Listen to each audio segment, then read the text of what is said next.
والدان SM یک نفر 13 ساله ساکن ناحیه رودکی میگویند پسرشان سال 2015 بعد بسته شدن یک مدرسه دینی دنیوی در شهر وحدت نخست به شهر الماتای قزاقستان و از آنجا به بنگلادش فرستادند.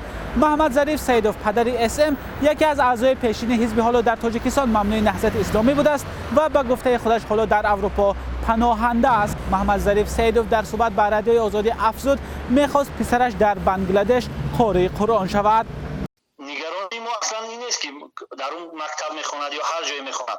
نگرانی ما از این است که چرا مخفی کودک باید باشه. مقامات میگویند جای نگرانی نیست و نورسان از بنگلادش آورده را بعد گذشتن دوره مطابق شوی یا ریابیلیتاسیا به خانه جواب میدهند.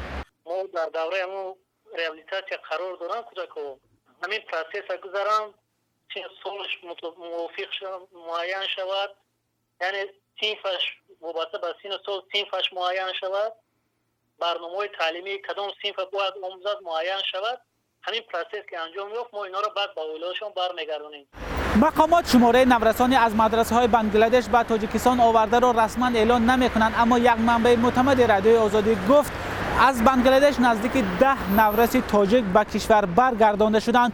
با این وضع معلوم نیست که این نورسان چگونه خود را به بنگلادش رساندند. طبق اطلاع تصدیق نشده نزدیکان این نورسان آنها را طریق کشور دوم یعنی از قرقیزستان، قزاقستان و از ترکیه راهی بنگلادش کردند. حکومت تاجیکستان هنوز از 9 سال پیش صدها شهروند را از مدرسه های کشورهای اسلامی به وطن بازگرداندند.